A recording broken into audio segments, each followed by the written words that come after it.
नमस्कार दोस्तों, science with Sachin sir YouTube channel पर आप सभी का स्वागत है। दोस्तों, अगर आप चैनल पर नए हो तो चैनल को सब्सक्राइब जरूर करें। दोस्तों, मैं आपके लिए लेकर आया हूं राजस्थान पुलिस कांस्टेबल परीक्षा के लिए जनरल साइंस की स्पेशल टेस्ट सीरीज, जिसका नाम है साइंस का महासंग्राम।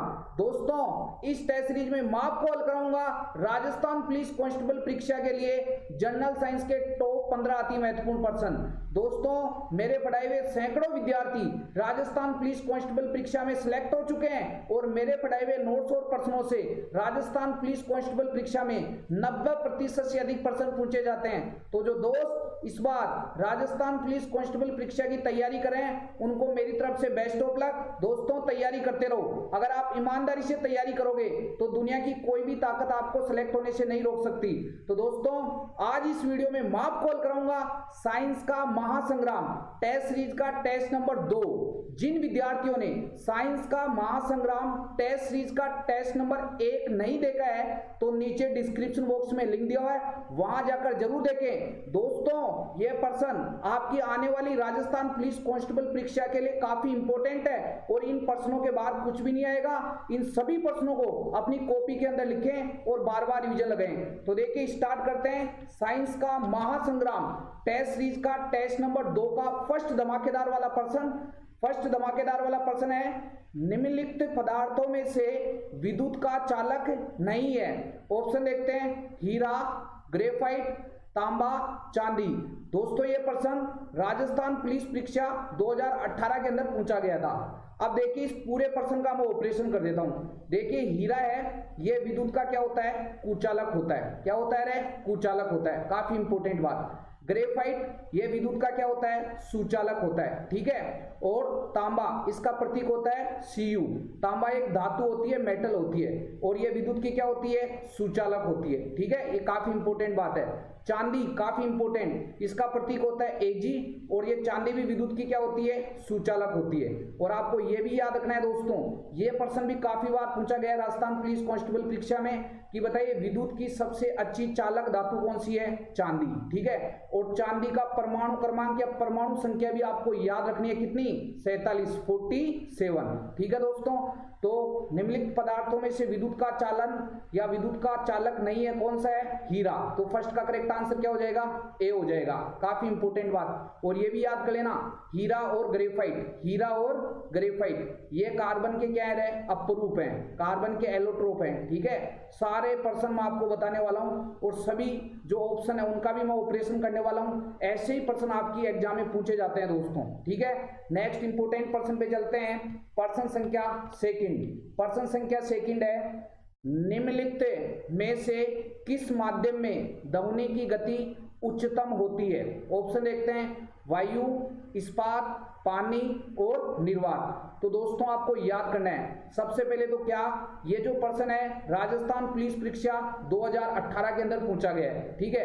तो देखिए, इनमें से सबसे ज्यादा जो ध्वनि की गति होती है वो किसमें होती है? इस्पात में। काफी इंपॉर्टेंट बात है। और कितनी होती है ये भी आपको मैं बता देता हूं। सभी बच्चों को ये जो मैं प्रश्न हल करा रहा हूं दोस्तों, इन सभी प्रश्नों को अपनी कॉपी के अंदर लिखना है और बार बार रिवीजन लगाना है। इन प्रश्नों के बाद कुछ भी नहीं आएगा। तो इस्पात में ध्वनि की गति कितनी होती है? आपको याद रखना है, ध्वनि की चाल कितनी होती है? 5148 मीटर प्रति सेकंड। ठीक है, ये काफी इंपॉर्टेंट बात है। और आपको ये भी याद रखना है कि वायु के अंदर ध्वनि की चाल कितनी होती है? सबको पता है, 332 मीटर प्रति सेकंड। ठीक है। अब सर निर्वात में, तो लाला याद रखना है, जो ध्वनि है ना, ये एक यांत्रिक तरंग है। और आपको याद करना है क्या, कि जो ध्वनि है ये यांत्रिक तरंग है और ध्वनि का निर्वात में कभी भी संचरण नहीं हो सकता। काफी इंपॉर्टेंट बात है। ठीक है। तो अब आप सारे भाई लोग जितने भी राजस्थान पुलिस कांस्टेबल परीक्षा की तैयारी कर रहे हैं, वो आप सारे कमेंट बॉक्स में कमेंट करो कि पानी के अंदर ध्वनि की गति या चाल कितनी होती है। सभी को कमेंट बॉक्स में कमेंट करना है। काफी इंपॉर्टेंट प्रश्न है और ये प्रश्न मैंने आपके लिए छोड़ा है। ठीक है। इस्पात में आपको ध्वनि की गति या चाल याद रखनी है, 5148 मीटर प्रति सेकंड, और वायु में 332 मीटर प्रति सेकंड। और ये भी याद कर लेना कि ध्वनि एक यांत्रिक तरंग है और इसके संचरण के लिए माध्यम की आवश्यकता होती है, निर्वात में ध्वनि का संचरण नहीं हो सकता। ठीक है दोस्तों, नेक्स्ट इंपोर्टेंट प्रश्न पे चलते हैं। प्रश्न संख्या थर्ड, प्रश्न संख्या थर्ड है दोस्तों, धमाकेदार वाले प्रश्न है भाई। प्रश्न संख्या थर्ड है, निम्नलिखित में से कौन सी युक्ति यांत्रिक ऊर्जा को विद्युत ऊर्जा में परिवर्तित करती है? ऑप्शन देखते हैं, स्पेक्ट्रोस्कोप, विद्युत जनरेटर या जनितर, वोल्टिक सेल, मीटर। दोस्तों ये प्रश्न राजस्थान पुलिस परीक्षा 2018 के अंदर पूछा गया था। ठीक है, तो आपको याद करना है कि यांत्रिक ऊर्जा को विद्युत ऊर्जा में, यांत्रिक ऊर्जा को विद्युत ऊर्जा में परिवर्तित करने वाली युक्ति कौन सी है? विद्युत जनरेटर या जनितर, विद्युत जनितर। आपको याद रखना है क्या कि जो विद्युत जनित्र होता है ये यांत्रिक ऊर्जा को किस में बदलता है? विद्युत ऊर्जा में बदलता है। तो थर्ड का करेक्ट आंसर क्या हो जाएगा रे? थर्ड का करेक्ट आंसर बी हो जाएगा। नेक्स्ट इंपोर्टेंट प्रश्न पे चलते हैं। हाँ जी, प्रश्न संख्या 4, प्रश्न संख्या 4 है, देखिए, निम्नलिखित में से कौन जीवाणु या बैक्टीरिया जनित बीमारी नहीं है? ऑप्शन देखते हैं, मियादी बुखार, हैजा, एड्स, यक्ष्मा या तपेदिक। दोस्तों यह प्रश्न राजस्थान पुलिस परीक्षा 2018 के अंदर पूछा गया था। अब देखिए इस पूरे प्रश्न का मैं ऑपरेशन कर देता हूं। अरे मियादी बुखार, इसको बोलते हैं मोती जरा, या इसको बोलते हैं दोस्त टाइफाइड। अरे क्या बोलते हैं? टाइफाइड, एक ही बात है। और आपको ये याद रखना है कि ये जो मियादी बुखार, मोती जरा है, टाइफाइड है, ये एक तरह का जीवाणु या बैक्टीरियल डिजीज है, बैक्टीरिया के द्वारा होता है। ठीक है, और आपको यह भी प्रश्न याद रखना है कि टाइफाइड के लिए कौन सा परीक्षण किया जाता है? विडाल परीक्षण किया जाता है। टाइफाइड के लिए कौन सा परीक्षण?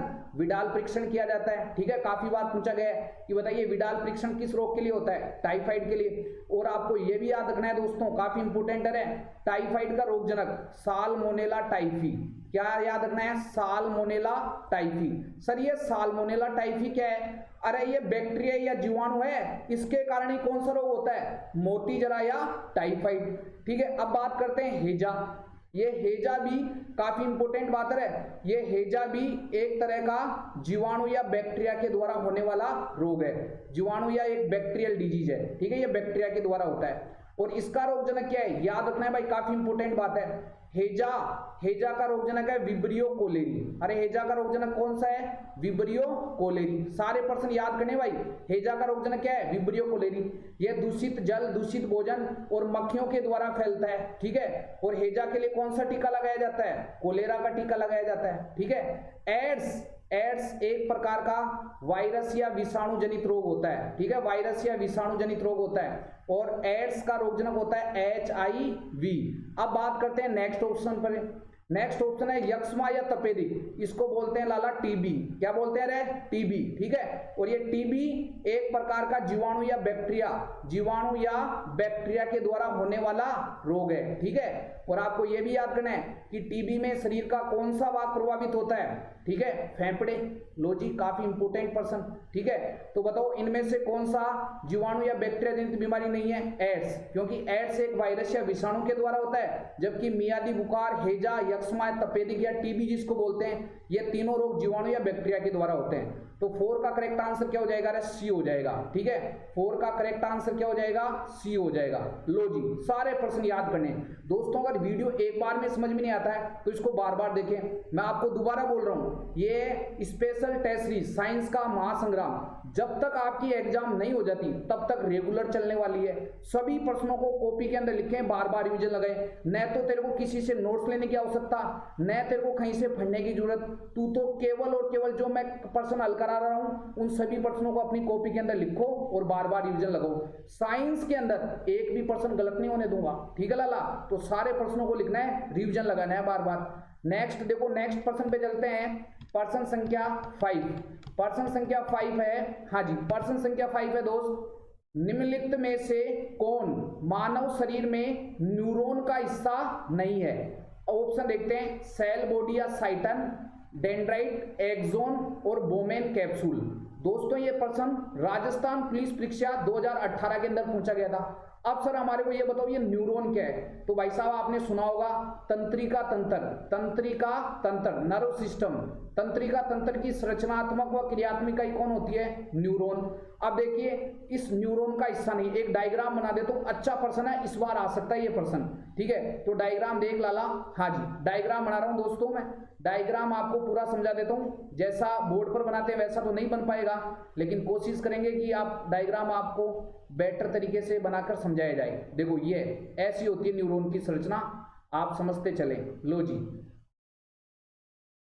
लो जी ये डायग्राम आपके लिए बना रहा हूं, सारे भाई लोग समझते रहें, ठीक है। हाँ जी लो जी ये इतना डायग्राम ठीक है आपको समझाने के लिए। ये एक, हाँ जी ये थोड़ा सा तिरछा बन गया, ये सीधा होता है बिल्कुल। अब इसके अंदर देखो ये बिल्कुल यहाँ ये न्यूरॉन की संरचना बना रहा हूं दोस्तों, ये बिल्कुल इसके बीच में होता है केंद्रक जिसको न्यूक्लियस बोलते हैं, केंद्रक या न्यूक्लियस जिसको इंग्लिश में बोला जाता है, ठीक है। ये आपको जो ऐसे दिख रही है ये आउटर लाइन स्ट्रक्चर बाहरी संरचनाएं, इनको बोलते हैं दोस्तों डेंड्राइट्स। अब देखो आप सारे पर्सन खुद ही बता दोगे, इस पर्सन का आंसर तुरंत आप बताओगे, फटाफट खोड़ोगे, जच्चा के दबा के पेलोगे, देखना इसका आंसर। डेंड्राइट्स ये दिख रहे हैं बाहर डेंड्राइट्स, ये पूरा क्या है? ये पूरा एक्सोन है दोस्तों, क्या है? एक्सोन है, क्या है? एक्सोन, ठीक है। और ये जो आपको दिख रहा है ये पूरा ये इसको बोलते हैं सेल बॉडी, सेल बॉडी, अरे क्या बोलते हैं? सेल बॉडी, कोशिका काय जिसको हिंदी में बोला जाता है। लो जी तो सर सेल बॉडी भी मिल गई,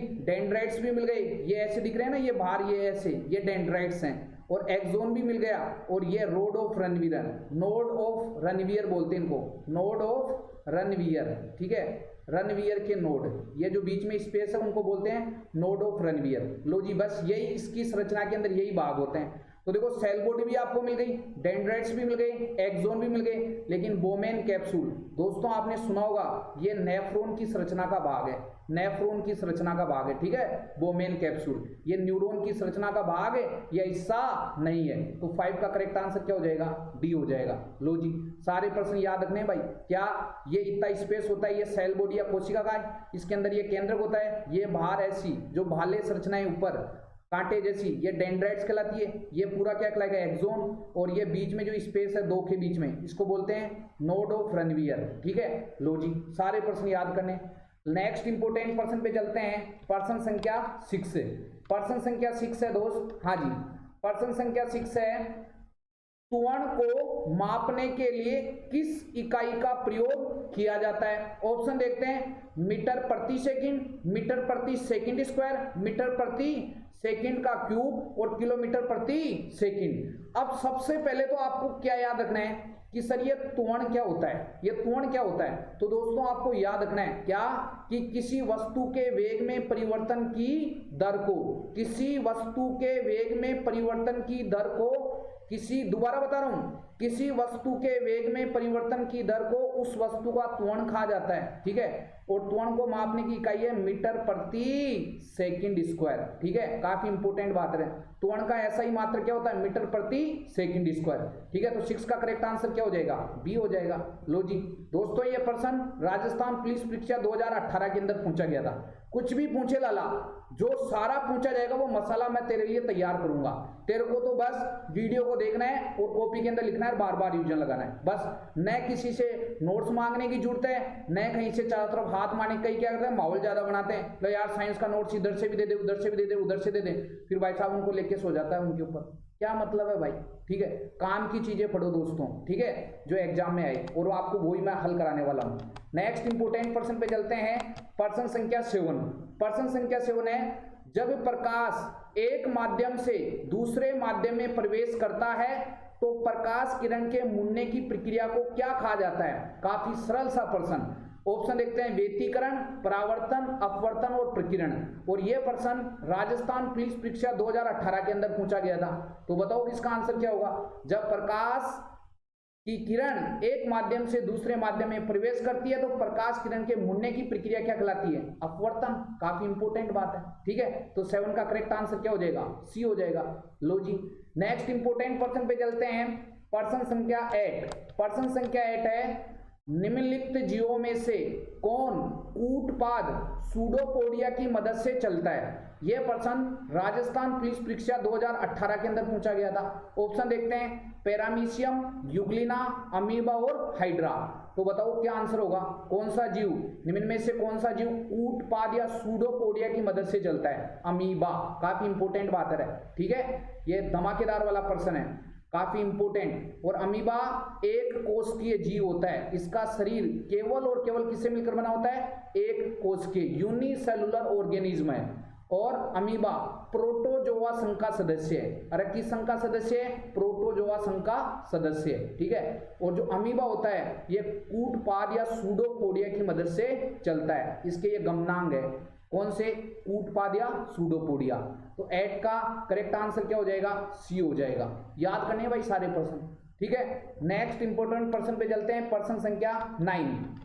देखो ये प्रश्न बहुत सारे बच्चों के गलत हुआ था, बहुत सारे बच्चे इस प्रश्न में कंफ्यूज हो गए थे और अच्छे विद्यार्थियों के इस प्रश्न में ठंड हुई थी। अब ठंड क्या हुई थी देखो, अब मैं इस प्रश्न को रीड करता हूं। पहले तो चार विलेनों ए बी सी डी का पीएच मान क्रमशः 2.4, 4, 5, 5.5 है। इसमें से न्यूनतम अम्लीय कौन है?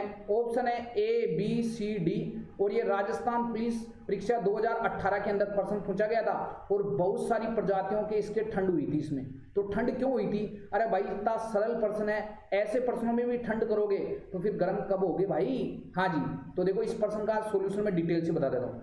अब 4 विलियन दिए गए, ये विलियन है लाला, ए बी सी और डी, ये 4 विलियन, 4 ही दिख रहे हैं ना, किसी को 5 दिख रहे हैं तो भाई माहौल खराब है, मेरे को तो 4 ही दिख रहे हैं, ठीक है। अब देखो जैसे ये ए है, ये बी है, ये सी है और ये डी है, ये 4 विलियन ले लिए। और पीएच मान क्रमशः इसका तो कितना है? 2.4 है और इसका कितना है? 4 है, इसका 5 है और इसका 5.5 है। ये पर्सन ही समझा रहा हूं आपको। देखो 4 विलियन दिए गए, ए बी सी डी, और पीएच मान क्रमशः इसका 2.4 है, इसका 4 है, इसका 5 है, इसका 5.5 है। अब हमारा वो प्रश्न ये पूछा गया था इसमें न्यूनतम अम्लीय कौन सा है, कौन सा सबसे न्यूनतम अम्लीय है, ठीक है। बहुत सारी प्रजातियां, बहुत सारे स्टूडेंट, विचित्र प्राणी जो ए लगा के ठोक के आए थे और बहुत आने के बाद बोला यार इसको ए कैसे करके आएगा, और गुरुजी अब क्या, तो अब लाला ठंड होगी, अब क्या कर सी गुरुजी, ठीक है। तो भाई साहब करना क्या है, देखो एक पीएच स्केल होती है, कभी नहीं भूलोगे आप, पीएच स्केल, एक पीएच स्केल होती है, उसकी खोज की थी सोरेनसन ने। इसका मान होता है 0 से लेकर 14 तक। अरे कहाँ तक होता है पीएच स्केल का मान? 0 से लेकर 14 तक। 7 का मान क्या होता है? उदासीन। मतलब अगर कोई विलियन है जिसका पीएच मान 7 है तो वो तो न तो अम्लीय होगा न क्षारीय, क्या होगा? उदासीन होगा। 0 से लेकर 6.9 तक अगर कोई विलियन जिसका पीएच मान 0 से लेकर 6.9 के मध्य आ रहा है, उस रेंज में आ रहा है, तो वो होगा अम्लीय। और 7.1 से लेकर 14 तक आ रहा है तो वो होगा क्षारीय। प्रश्न कभी कभार ये भी पूछा जा सकता है इस बार कि एक विलियन है जिसका पीएच मान 7.4 है तो वो क्या होगा? क्षारीय होगा, ठीक है। एक विलियन जिसका पीएच मान 3.4 है अम्लीय होगा, एक विलियन जिसका पीएच मान 7 है उदासीन होगा, ठीक है। अब हमारे को प्रश्न ये पूछा गया है क्या कि जैसे अपन जाते हैं ना 0 से 7 की तरफ बढ़ेंगे, धीरे धीरे 0 से 7 की तरफ बढ़ेंगे तो आपको पता है पीएच मान बढ़ने पर अम्लीयता हमेशा घटती है। अम्लीयता हमेशा कैसी होती है? घटती है। याद रखना है, पीएच मान बढ़ने पर अम्लीयता क्या होती है? घटती है। जब आप 0 से 7 की तरफ जाओगे तो धीरे धीरे अम्लीयता क्या होगी? घटेगी। काफी इंपोर्टेंट बात है, ठीक है। अरे जिसका पीएच मान 1, 1.5 वो तो तीनों अम्लीय होता है ना, ठीक है। तो आप अब बताओ 2.4 ये तो काफी अम्लीय है, 4 भी अम्लीय है, 5 भी है, लेकिन न्यूनतम अम्लीय कौन सा है? 5.5, ठीक है। काफी इंपोर्टेंट बात। लो जी, तो इसका करेक्ट आंसर क्या जाएगा? डी आ जाएगा। ये धमाकेदार वाला प्रश्न है, ठीक है। लो जी, इसको पूरी डिटेल से मैंने समझा दिया है। नेक्स्ट इंपोर्टेंट प्रश्न पे चलते हैं, प्रश्न संख्या 10। प्रश्न संख्या 10 है, देखो अंगूर की खेती को क्या कहते हैं? ऑप्शन देखते हैं, हार्टिकल्चर, पीसीकल्चर, विटीकल्चर और सेरीकल्चर। और यह प्रश्न राजस्थान पुलिस परीक्षा 2019 के अंदर पूछा गया। अंगूर की खेती को क्या कहते हैं? सबको पता है, विटीकल्चर, ठीक है। 10 का करेक्ट आंसर क्या हो जाएगा? सी हो जाएगा। याद करना है लाला, ठीक है। नेक्स्ट इंपोर्टेंट प्रश्न पे चलते हैं, प्रश्न संख्या 11। प्रश्न संख्या 11 है, निम्नलिखित में से किस विटामिन की कमी के कारण रतौंधी नामक रोग होता है? ऑप्शन देखते हैं, vitamin B, vitamin C, vitamin A और विटामिन डी। दोस्तों ये प्रश्न राजस्थान पुलिस परीक्षा 2019 के अंदर पूछा गया था। अब देखो, रतौंधी जिसको नाइट ब्लाइंडनेस कहा जाता है, रतौंधी विटामिन ए की कमी से होता है। ठीक है, तो 11वीं का करेक्ट आंसर क्या हो जाएगा? सी हो जाएगा। और विटामिन ए का उत्तम स्रोत क्या होता है? गाजर, कैरेट, जिसको वैज्ञानिक नाम है डोकस कैरोटा। गाजर का वैज्ञानिक नाम क्या होता है? डोकस कैरोटा। ठीक है, विटामिन बी की कमी से रोग होता है, आपको याद रखना है बेरी बेरी। ये प्रश्न पूछे जा सकते हैं, काफी बार पूछे गए। लो जी, विटामिन B1 या बी, एक ही बात है, विटामिन B1 या बी की कमी से कौन सा रोग? Berry berry. विटामिन सी की कमी से कौन सा रोग? स्कर्वी, दांत और मसूड़ों में खून आता है। ठीक है, और विटामिन डी की कमी से कौन सा रोग? रिकेट्स रोग होता है, रिकेट्स, जिसमें हड्डियां मुलायम व कमजोर हो जाती है। ठीक है, लो जी, सारे प्रश्न बता दिए मैंने। नेक्स्ट इंपोर्टेंट प्रश्न पे चलते हैं, प्रश्न संख्या 12। देखिए प्रश्न संख्या 12 है, काफी धमाकेदार वाले प्रश्न। राजस्थान के राज्य पुष्प रोइडा का वैज्ञानिक नाम क्या है? ऑप्शन देखते हैं, लीलियम, टेकोमेला उंडुलेता, हीलियंथस और साइडियम गुआजावा। देखो ये प्रश्न राजस्थान पुलिस परीक्षा 2019 के अंदर पूछा गया था। तो राजस्थान के राज्य पुष्प रोइडा का वैज्ञानिक नाम क्या है? टेकोमेला उंडुलेता। ठीक है, तो 12वीं का करेक्ट आंसर क्या हो जाएगा? बी हो जाएगा। अब देखो, ये वैज्ञानिक नाम पूछने का नया ट्रेंड चला है। इसका जो समस्त जितने भी पेड़ पौधे हैं उनका वैज्ञानिक नाम, उनका अलग से, हाँ जी, वीडियो मैंने बना दिया है। आप जब प्लेलिस्ट खोलोगे तो उसमें आपको मिल जाएगा, तो वहां जाकर एक बार जरूर रिवीजन लगाएं और याद करना है, ऐसे प्रश्न पूछे जाते हैं। ठीक है, वैज्ञानिक नाम, साइंटिफिक नेम आपको याद करने, वीडियो अपलोड है इसका, आप जब प्लेलिस्ट खोलोगे चैनल की तो वहां आपको मिल जाएगा जरूर। हाँ जी, आपको देखो आजकल कंपटीशन का जमाना हो गया दोस्तों। ठीक है, तो ऐसे नहीं कि आपने जीके पढ़ ली, ठीक है, आपने जीके अच्छे से तैयार कर ली, साइंस अच्छे से तैयार नहीं की, तो भाई साहब सिलेक्शन नहीं होगा। सिलेक्शन होगा जब आपकी सारी सब्जेक्ट, सिलेबस में जो भी सब्जेक्ट है वो स्ट्रांग होगी, मजबूत होगी। कंपटीशन का जमाना है लाला। ठीक है, ऐसे पड़े पड़े रहने से, रजाई में पड़े पड़े रहने से सिलेक्शन नहीं होता भाई। ठीक है, आप जब तक आपके अंदर एनर्जी नहीं आएगी धमाकेदार वाली कि हाँ इस बार फोड़ना ही है जच्चा के सुसरे को, पेपर को, तब तक माहौल नहीं बनेगा एग्जाम का। ठीक है, तो आप मेहनत करो जच्चा के दबा के। अरे भाई, कई ऐसे विद्यार्थी हैं दोस्तों जो प्राइवेट जॉब करते करते कि सर हमारी घर की स्थिति सही नहीं है, तो सर हमारे को जॉब तो करना पड़ेगा। जॉब कर करके लिए लगन ऐसी कि सारे दिन जॉब और रात को जो टाइम मिलता 4-5 घंटे रेगुलर मेहनत, वहां भी जब प्राइवेट जॉब करते थे टाइम मिला थोड़ा बहुत स्टडी कर ली। तो भाई साहब जब वो कर सकते हैं तो आप क्यों नहीं कर सकते दोस्तों? मेहनत करनी पड़ेगी सिलेक्शन के लिए। ठीक है, हाँ जी, तो नेक्स्ट प्रश्न पे चलते हैं, प्रश्न संख्या 13। प्रश्न संख्या 13 है, देखो धमाकेदार वाले प्रश्न है। प्रश्न संख्या 13 है, निम्नलिखित में से किस तत्व के अणु में परमाणुओं की संख्या ज्यादा है? ऑप्शन देखते हैं, ऑक्सीजन, सल्फर या गंधक, नाइट्रोजन और क्लोरीन। यह प्रश्न राजस्थान पुलिस परीक्षा 2018 के अंदर पूछा गया था। तो बताइए इसका आंसर क्या आएगा? अरे ऑक्सीजन। देखो यह प्रश्न पूछा है किस तत्व के अणु में परमाणुओं की संख्या अधिक है? ऑक्सीजन O2, सल्फर होता है S8, ठीक है, जो सल्फर है उसकी जो अणुसूत्र होता है S8 होता है, नाइट्रोजन होता है N2 और क्लोरीन क्या होता है Cl। तो किस तत्व के अणु में परमाणु की संख्या ज्यादा है? सल्फर में, गंधक में S8 होता है। ठीक है, ये काफी इंपोर्टेंट बात है। तो 13वीं का करेक्ट आंसर क्या हो जाएगा? बी हो जाएगा। लो जी, धमाकेदार वाला प्रश्न है। ठीक है, नेक्स्ट इंपोर्टेंट प्रश्न पे चलते हैं, प्रश्न संख्या 14। प्रश्न संख्या 14 है दोस्तों, ये भी धमाकेदार वाला प्रश्न है। और ये जो प्रश्न है को राजस्थान पुलिस परीक्षा 2019 के अंदर पूछा गया था। देखिए, कोविड-19 निम्नलिखित में से क्या है? कोरोना वायरस के लिए एक अद्यतन टीका, दूसरा ऑप्शन है कोरोना वायरस के इलाज के लिए इस्तेमाल की जाने वाली दवा, तीसरा ऑप्शन है कोरोना वायरस का एक और नाम जिसने 2019 में महामारी का निर्माण किया, और 2019 में होने वाले सभी रोग। बताइए क्या आंसर रहेगा? तो देखो, कोरोना वायरस का एक और नाम जिसने 2019 में महामारी का निर्माण किया। तो 14वीं का करेक्ट आंसर क्या हो जाएगा? सी हो जाएगा। यह प्रश्न आपको याद रखना है। देखिए, कोविड-19 का एक लेटेस्ट प्रश्न है जो आपकी राजस्थान पुलिस परीक्षा 2019 के अंदर पूछा गया था। अच्छा प्रश्न है, रिपीट हो सकता है। कोरोना वायरस का एक और नाम जिससे 2019 में महामारी का निर्माण किया। ठीक है, हाँ जी, और कोविड-19 ठीक है अभी गया नहीं है, तो सभी बच्चों को जो भी जिसने भी टीका वैक्सीन नहीं लगाई वो वैक्सीन जरूर लगाएं। ठीक है दोस्तों, हाँ जी, नेक्स्ट इंपोर्टेंट प्रश्न पे चलते हैं, प्रश्न संख्या 15। प्रश्न संख्या 15 है, सूर्य की रोशनी कितने रंगों में प्रकाश का मिश्रण है। ठीक है, ये काफी इंपोर्टेंट प्रश्न है। इसके ऑप्शन देखते हैं 7, 5, 9 और 6। और ये प्रश्न राजस्थान पुलिस परीक्षा 2008 के अंदर पूछा गया था कि सूर्य की रोशनी कितने रंगों में प्रकाश का मिश्रण है। तो आपको बताया सूर्य की रोशनी कितने रंगों में प्रकाश का मिश्रण है, 7 रंगों से मिलकर बनी होती है। ठीक है, काफी इंपोर्टेंट बात है। तो 15वीं का करेक्ट आंसर क्या हो जाएगा, ए हो जाएगा। अब क्या याद रखना है, प्रकाश 7 रंगों से मिलकर बना होता है। ठीक है, एक तो सुना होगा बेनी आहा, बेनी आहा पीनाला, बेनी आहा पीनाला। ठीक है, बेनी आहा पीनाला, लो जी। और एक आपको देखो, जैसे बै का मतलब होता है बैंगनी, सारे प्रश्न याद करने भाई, बैंगनी। एक कौन सा होता है, नीला। ठीक है, एक कौन सा होता है, आसमानी। ठीक है, सारे प्रश्न याद करने हैं भाई, आसमानी। एक कौन सा होता है, हरा।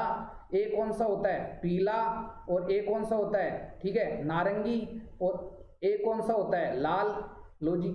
और ये भी पूछा जाता है कि प्रकाश के रंगों का जो क्रम है वो 7 रंगों से मिलकर बना होता है। एक आपने सुना होगा विबग्योर, VIBJYOR,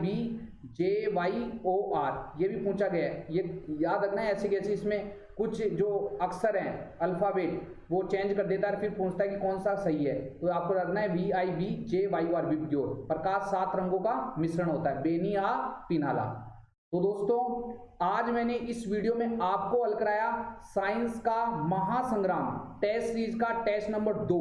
जिन विद्यार्थियों ने साइंस का महासंग्राम टेस्ट सीरीज का टेस्ट नंबर 1 नहीं देखा है तो नीचे डिस्क्रिप्शन बॉक्स में लिंक दिया हुआ है, वहां जाकर जरूर देखें। दोस्तों यह प्रश्न मैं सबसे पहले आपको जो प्रीवियस क्वेश्चन पेपर पिछले पेपरों के अंदर राजस्थान पुलिस परीक्षा में पूछे गए वो इसलिए हल करा रहा हूं जिससे आपको आइडिया लगे कि हाँ राजस्थान पुलिस परीक्षा में साइंस के किस प्रकार के प्रश्न पूछे जाते हैं, मेरे को किस प्रकार की तैयारी करनी है। कई क्या होते हैं पता नहीं कहां से उठा के ले आते हैं, उसमें आता जाता कुछ नहीं है, ठंड हो जाती है।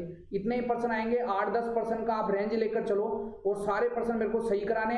टाइम पास यहाँ नहीं चलेगा बिल्कुल। ठीक है, अगर आप मेहनत करोगे तो मैं अगर आप 90% मेहनत करोगे तो मैं आपके साथ 100% मेहनत करने के लिए तैयार हूं। ठीक है, तो जो किसी प्रकार का कोई आपको डाउट हो आप कमेंट बॉक्स में कमेंट करें। और अगर दोस्तों आपको सभी मेरे प्यारे राजस्थान पुलिस कांस्टेबल की तैयारी करने वाले स्टूडेंट, हाँ जी, इस वीडियो को आपको अच्छा लगे कि वास्तव में इस वीडियो में मेरे को कुछ सीखने को मिल रहा है, ठीक है, मेरी साइंस अच्छी हो रही है, तो आप इस वीडियो को ज़्यादा से ज़्यादा शेयर करें सभी ग्रुपों के अंदर ईमानदारी से। और सभी राजस्थान पुलिस कांस्टेबल की तैयारी करने वाले स्टूडेंट ये कमेंट बॉक्स में कमेंट करना नहीं भूलें कि आपके 15 में से कितने % सही हुए, जिससे आपकी तैयारी का पता लग जाएगा कि दोस्तों किस प्रकार की तैयारी है। तो सभी कमेंट बॉक्स में कमेंट करें कि आपके 15 में से कितने % सही हुए। और मिलते हैं नेक्स्ट टेस्ट में, तब तक के लिए जय हिंद, जय भारत।